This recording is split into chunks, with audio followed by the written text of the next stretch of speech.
প্ৰধানমন্ত্ৰী নৰেন্দ্ৰ মোদীৰ ডিগবৈ শোধনাগাৰৰ শোধন ক্ষমতা বৃদ্ধি প্ৰকল্পৰ আধাৰশিলা প্ৰধানমন্ত্ৰী নৰেন্দ্ৰ মোদীয়ে ডিগবৈ শোধনাগাৰৰ শোধন ক্ষমতা বৃদ্ধি প্ৰকল্পটো আধাৰশিলা কৰাত বিভিন্নজনে সন্তুষ্টি প্ৰকাশ কৰিছে।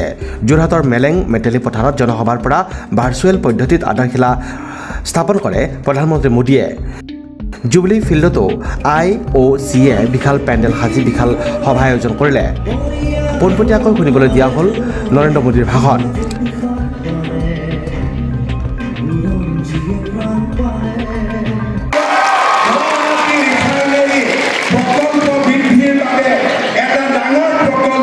উদ্বোধন কৰিব বি বৰুৱা ক্যান্সাৰ হস্পিটালৰ বাবে 300 কোটি টকাৰ এক প্ৰকল্পৰ শুভ আৰম্ভণি কৰিব আৰু দ্বৈত ৰেলপথৰো আজি প্ৰধানমন্ত্ৰী নৰেন্দ্ৰ মোদী ডাঙৰীয়াৰ আশীৰ্বাদেৰে অসমত আজি দুটা স্থানত দ্বৈত ৰেলপথ সম্প্ৰসাৰিত হ'ব।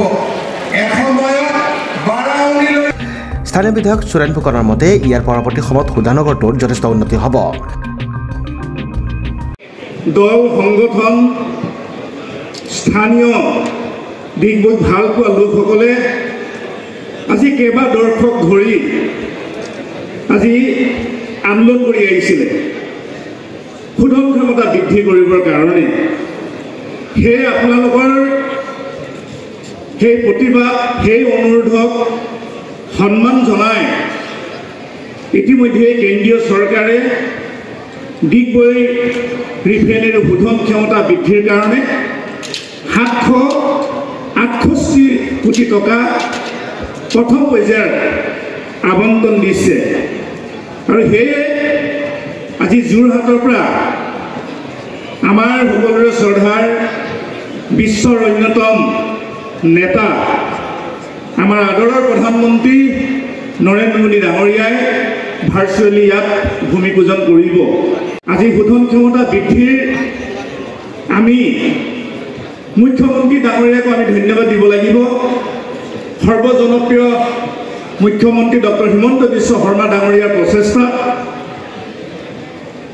কেন্দ্ৰীয় ৰাজ্যিক বিভাগৰ আমাৰ মন্ত্ৰী ৰামেশ্বৰ তেলী ডাঙৰীয়াৰ প্ৰচেষ্টাত আচলতে শোধন ক্ষমতা বৃদ্ধিৰো কিছু সহযোগিতা আছে আমি জানো।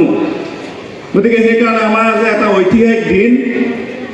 আমি বহু চিন্তা চৰ্চা কৰিছিলোঁ যে এই ডিগবৈ ৰিফাইনাৰী এছিয়াৰ প্ৰথমটো ৰিফাইনাৰী বন্ধ হৈ যাব নেকি, মৃতপ্ৰায় হ'ব নেকি।